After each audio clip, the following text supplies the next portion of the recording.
That way to kick it off.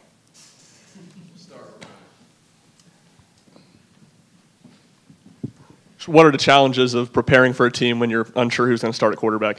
They're a little bit different. At the end of the day, you got to prepare for both of them. At the end of the day, it's a lot about us, though, too. You know, the things that showed up last week, we got to be disciplined and then go make plays, and that comes down to winning one-on-one situations. Coach, is there any change in the status of or what is the status of Gerald and Cooper for this week? Yeah, Gerald's been with us all week long. He'll play on Saturday. Coop's been with us all week long, too. He was last week. At the end of the day, he's a little bit of a game-time decision. It's kind of based on how he's feeling at that point. Coach, you've talked a lot about how communication has to improve a little bit to get all 11 guys on the same page. What do you, as a head coach, feel like you should adjust in order to help improve that communication?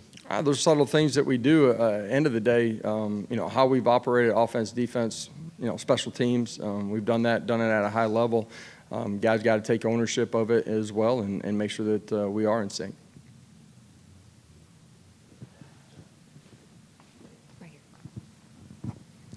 Coach, there's been a lot of people critical of Joe this week. Just when you were in that position as a player, what did you do to try to block out that noise, and what can you do to try to help him keep his confidence during a week like this? Yeah, nobody was ever critical of me when I was playing quarterback, so I didn't have to, you know, deal with that situation.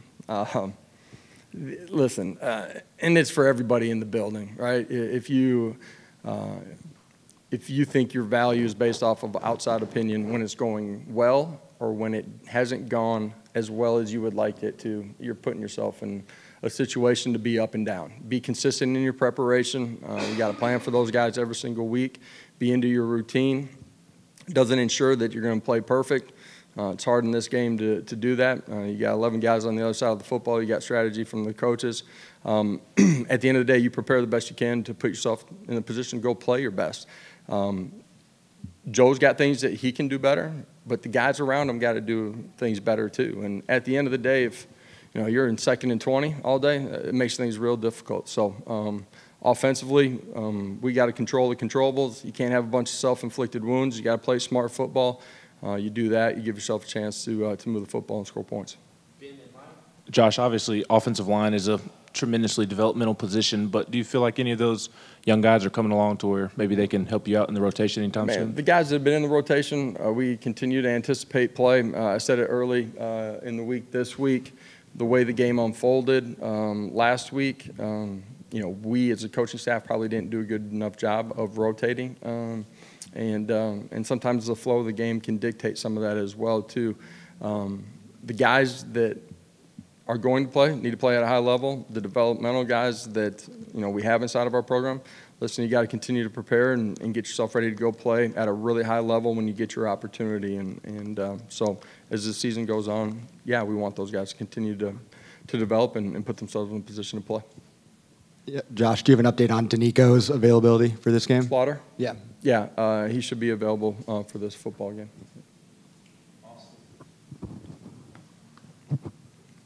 Through the first 3 games, you all have been penalized on the offensive side a little bit more than you were a year ago at this time. What do you attribute that to? Is that something where, like, when you have officials out of practice that they're able to kind of let you know, like, hey, you know, this group's doing this, and it might get called on Saturday, that type of thing? Yeah, we chart it every single practice since I've been here, but certainly this year too, from spring ball to training camp, all those things.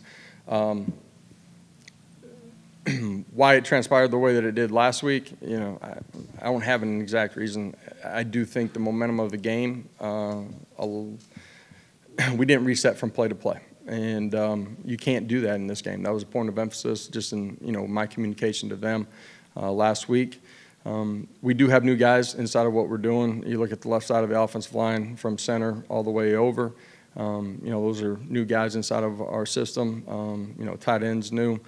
So some of those things are growing pains. And when I say growing pains, not that you have to have those things during the course of the season, man. They got to settle in. They got to do their job at a high level.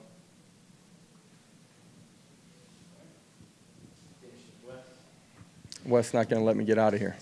Not yet, not yet. Josh, when a team has sort of a poor tackling performance defensively, Is something like that more difficult to correct during the season now than it used to be? I mean, obviously the safety rules are good, but it's just kind of a different game a little bit during the week. Is it harder to fix those things? Yeah, you have live tackling sessions. You have game reps.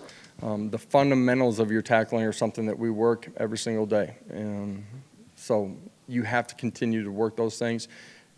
Even when you're not in live tackling situations during the course of the week, it's about putting yourself in that fundamental position. If your eyes are right, your body position's right, you'll continue to grow as a tackler. So we've made a point of emphasis, and I'm not just saying that this week. We've made a point of that long before that too. Thank you. Okay, appreciate it, guys.